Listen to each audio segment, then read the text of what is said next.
Hello. Don't really know how to start with this or where to go with it.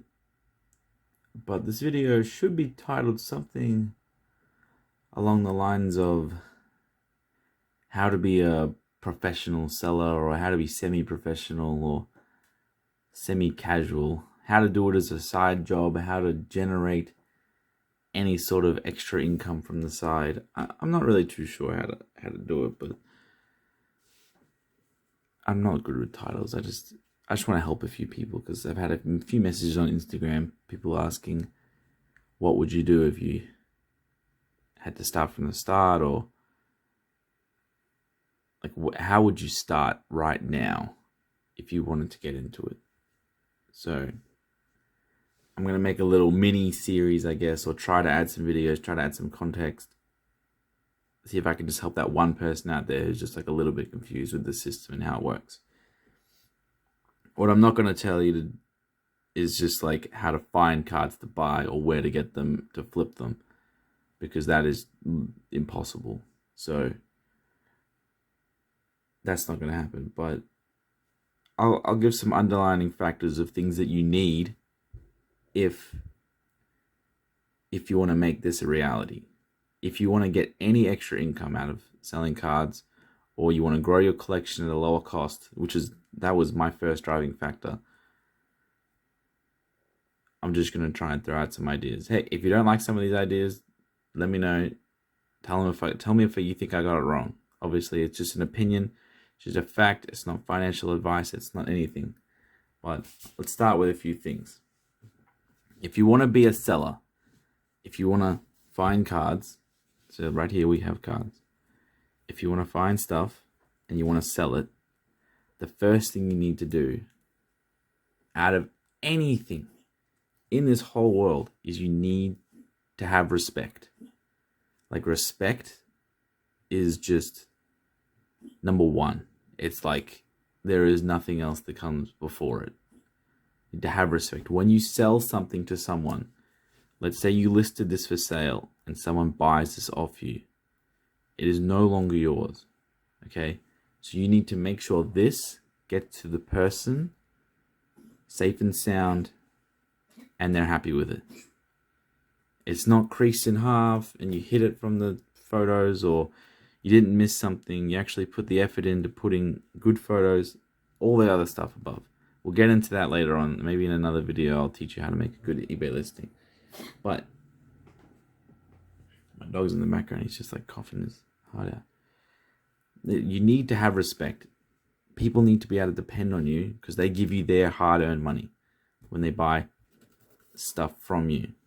Okay. Second is you have to be patient. You can put a lot of money in really fast to buying and selling. You can spend a lot of money really easily. The money doesn't come back as fast. It's just that's a reality. That's how it's always going to be, unless you're flipping or trying to sell stuff that's like extremely high demand. But usually margins are a whole lot less on extremely high demand things, because a lot of people doing it. So if you want to get into this, you need to have respect and be patient. Now, you have to have respect for yourself, not only others. So you have to allocate time. You can't just, everyone works differently, honestly. Me personally, I allocate like a whole day every week to doing something. Some people do something every day. That's just how it is. But you need to allocate the time to make sure that you get your stuff done. You can't be someone that just starts buying whatever that you're buying, and then you just put it to the side and you never deal with it. And then you just like laugh about it. Oh, I have all this stuff that needs doing. And then you never do it. That isn't respectful. That is going against what you first set out to do. You need to stick to your guns and allocate the time. And this is also going to be a really rough one. When you're buying and selling, and you're running a business, whatever you want to call it, side hustle, I don't care what you do with the money. But for me, for the first 2 or 3 years, I was working a job at a supermarket. I was just like a normal worker at a supermarket, making a little bit above minimum wage, I guess.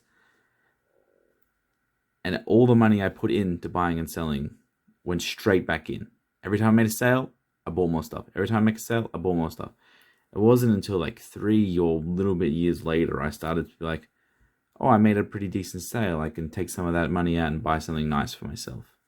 Or, pick something up extra for my collection that I just couldn't really see myself pulling the trigger for before. It took a very long time for me to have that mentality. So you have to recycle the money so you can keep growing it.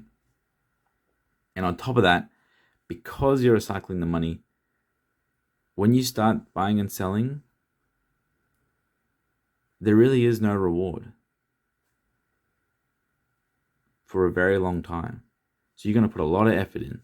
I'm going to make a video on how to set up a store, take proper pictures, things that get you higher rankings in eBay algorithms, everything that can help you out.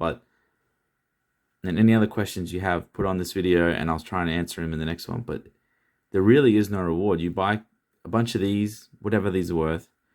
This is a full Top Series 3 set that I bought that I'm going to split up and list as singles. The plan was to grade them with PSA, but they shut down, so I'm not going to do that. So I'm going to list all these as singles, $5, $10 each, because Series 3 is pretty rare. It's rarer than Series 1 and 2, definitely. So what I'm going to have to go through all these, list them as singles, and sell them. When I bought the set, eventually I'll sell enough singles to get my money back for the whole set, and then I'll find something else to buy.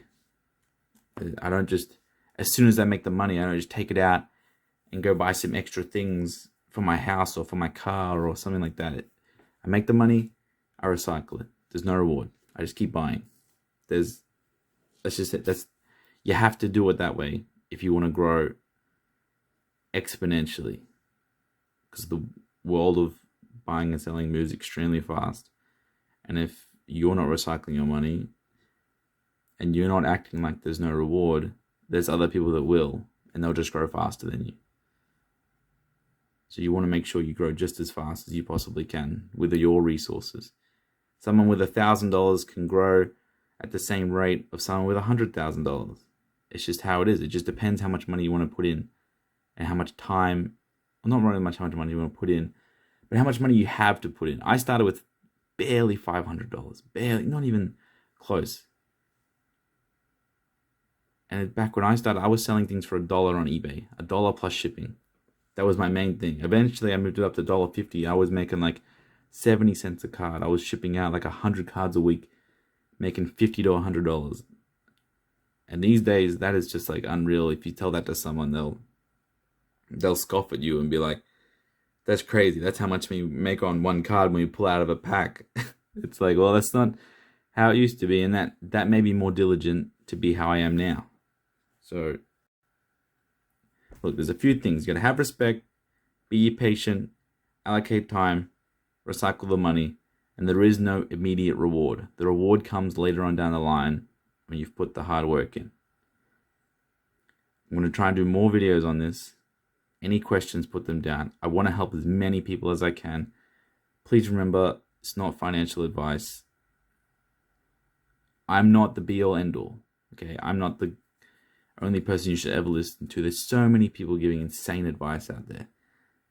There's just like, you'd be silly not to listen to as many people as you can. Take as many opinions as you can, and then come up with your own. But they're my things. Thanks for listening. Thanks for watching. Enjoy.